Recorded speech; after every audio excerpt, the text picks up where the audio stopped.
in committee, Mr Deputy Speaker. I thank the House for its time. Julie Marson. Thank you very much, Mr Deputy Speaker. It's a pleasure to rise to speak in this debate and indeed to accept the Home Secretary's invitation to get behind it because there is much to commend in this bill. And I think it indicates actually how much of an iterative process the legislation is, because it's building on so much work that the government has already done on crime and on the criminal justice system. And just as an example, I was honoured and pleased to serve on the Bill Committee for the Domestic Abuse Now Act.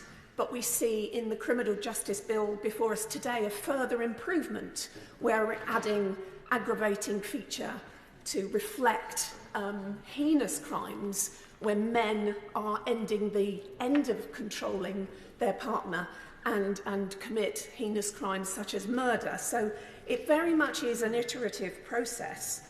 And there's a lot to like in this bill. The way it bears down on drug crime, the way it bears down on knife crime, the way it bears down on sexual offending and sexual offending against children in particular, the way it bears down on serious organised crime. And one thing I absolutely want to emphasise my support for is the fact that it will require cowards to attend their sentencing hearing when they have the nerve to commit a crime but not to face up to their victims and their sentencing. I also, as a proud daughter of a police officer, I welcome the focus on police standards, and I know to the vast majority of policemen there is nothing worse than misdemeanour and criminal activity in their own ranks, and I know the vast majority of police will very much welcome that focus. Mr Deputy Speaker, there's no such thing as a minor crime. Crime is a violation of the feeling of safety and security that we all deserve. My constituents in Hertford and Stortford certainly deserve that, going about their daily business and their daily lives. So I'd like to mention antisocial behaviour because it's a scourge on communities and one we have had concerns for in Hertford and Stortford. My local police, and I'd like to take the opportunity to pay tribute to my local police and Chief Inspector David Cook and all of his team, they have used current legislation, in particular closure notices and closure orders, and they are a very, very useful tool.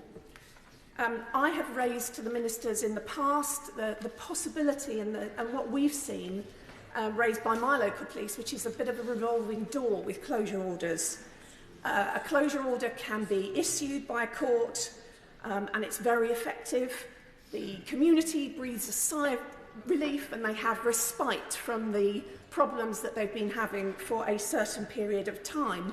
But at the end of that order, very frequently actually, the same occupants can come back into the same property or a similar property, and the community is absolutely bereft, actually even worse than the first time, because they've had a sense of relief, but then the problems reoccur. And I think it's an issue that we need to bear in mind because it is really a blight on local communities.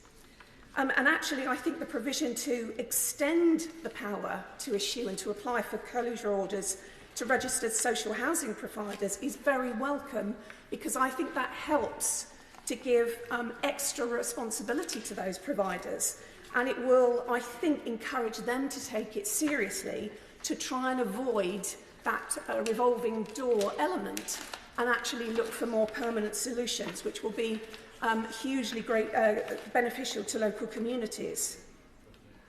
As I say, this is an iterative process, and so I think there are opportunities in this bill for other criminal sanctions for criminal offences. My honourable friend, the member for Eastbourne, who's not in her place, she has raised the issue of cuckooing, which is something I would also like to suggest as a separate penalty. Very often, criminals use properties for illegal activity. which actually is not victimless. They move into a property that the better word for it is actually home invasion, and they're often vulnerable people in that property who are used as a vehicle for those criminal purposes. They are often vulnerable physically, mentally, and addictive problems. And they are a real victim, and they need to be protected. Society needs to say that we do not accept this. And to measure a crime, and to name a crime, and to deal with a crime, we have to accept it as a crime. And as such, I think this cruel and cynical activity should be criminalised as a separate offence. There are different offences that we can use to tackle it, but that will be a drug offence or it will be an antisocial behaviour offence. It does not reflect the gravity of that activity and that crime and the fact that there are victims. We should be saying we don't accept it, we don't tolerate it, we want to measure it, we want to know the scale of it, so we have to name it and we have to make it a separate offence.